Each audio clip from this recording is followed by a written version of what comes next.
Good afternoon, everyone, and a very happy Republic Day to all of you. Honorable President, Mr. Ajay Bhatia, Vice President, Mrs. Deepika Bhatia, in charge Junior Branch, Mrs. Madhvi Theophilus, in charge Pre-Primary Wing, Mrs. Sabni, Administrator, fellow teachers, and my dear students.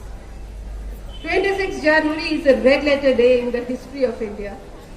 Since on this day, in the year 1950, the constitution of our country came into effect and India became a republic, which meant Indians will enjoy supreme power and freedom. The head of the state, the president, will be elected by its own people.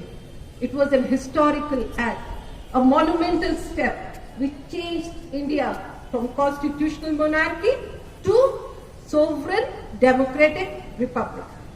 To honor this important milestone, every day, the anniversary of the Constitution, Republic Day, is celebrated throughout the country with enthusiasm and fervor.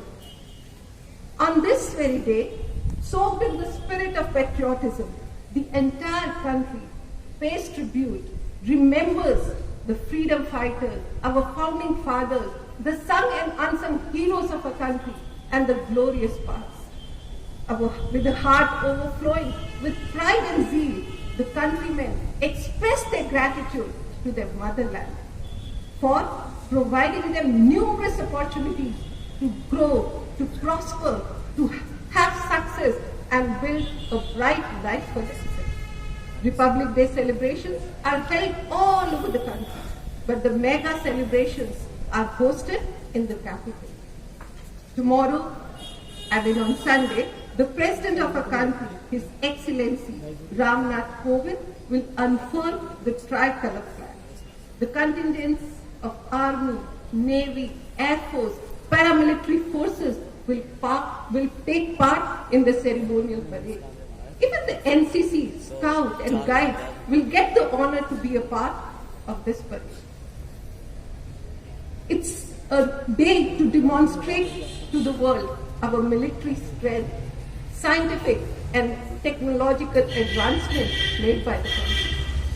It is also a day to showcase to the world the rich and diverse culture of our country. So tableaus from every state are presented. This year, Brazilian President Jair Bolsonaro has been invited to grace the ceremony. Even before attaining independence, the Indians felt the need to have their own constitution. So for this very purpose, the drafting committee was set up to frame the constitution, to draft the constitution which would be the supreme law of the land. B.R. Ambedkar was appointed as its chairman. It took precisely 2 years, 11 months and 18 days for them to draft the constitution. It was the lengthiest written constitution. It laid down the basic framework with regard to what will be the structure of the government, what powers each organ of the government will enjoy, and what will be the function of the government institutions. The basic idea of drafting this constitution was to liberate the country from all kind of inequalities, from all kind of indiscrimination that existed in the country on the basis of caste, on the basis of community and religion. It was enshrined in the constitution that if any act of the government is violative of the basic principles of equality, freedom and secularism, the people will have the right to protest and raise their voice. But having said so, nobody can take law into their own hands or indulge in any kind of violence, vandalizing state property, staging dharna, blocking roads, cause untold and immeasurable damage to the reputation of the country and also cause inconvenience to the general public. The recent turmoil that we witnessed in the universities have embarrassed all of us. I wouldn't comment on whether the government's decision to implement CAA or NPR or in the future NCR is right or wrong. But I strongly condemn the use of violence in the name of opposition. If you demand scrapping of this act, there is a procedure to it. You register your protest with your elected representatives. And these elected representatives will pass a resolution in their respective assemblies and give it to the central government.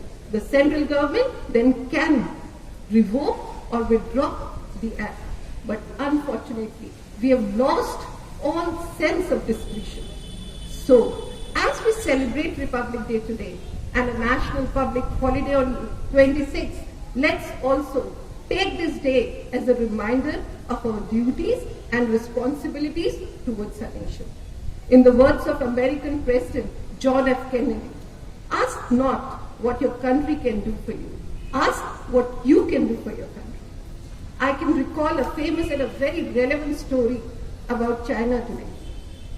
When the ancient Chinese wanted to live in peace, they made a great wall of China.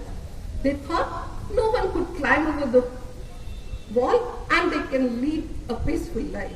But during the first 100 years of its existence, China was invaded thrice. And every time the hordes of army did not have to climb the China wall, they came through the door. How? Bribing the security. So China has invested in the Great Wall of China, but forgot to invest in building the character of the people. The building of human character comes before anything else in the country. And so, what is needed today? On what our country's bright future is dependent today is men of high integrity, men and women of high moral character.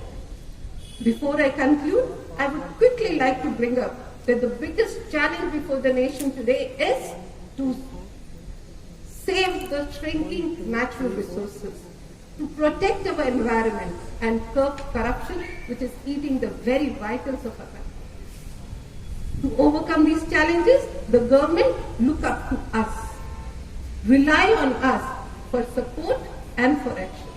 If all of us resolve today that we are going to save water, save electricity, save fuel, plant trees, follow traffic rules, and do whatever little task is assigned to us, do that task diligently, I think we can safely say that we are contributing to the growth and progress of the country. Therefore, I urge everyone sitting over here, especially the students, the young generation, to start thinking, how can we be a part of country's success story?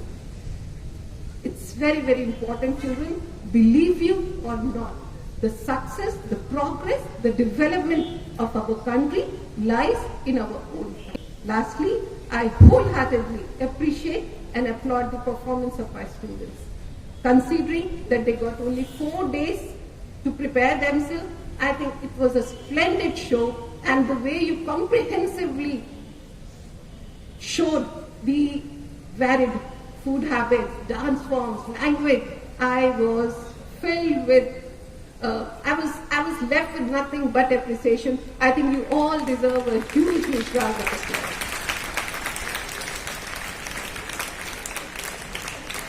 I would also like to thank the art department for all the logistic arrangements and the decoration that they have done. I would also like to thank the music department, the physical education department, because without their support, the function would have been incomplete. Once again, a happy Republic Day to all of you. Thank you.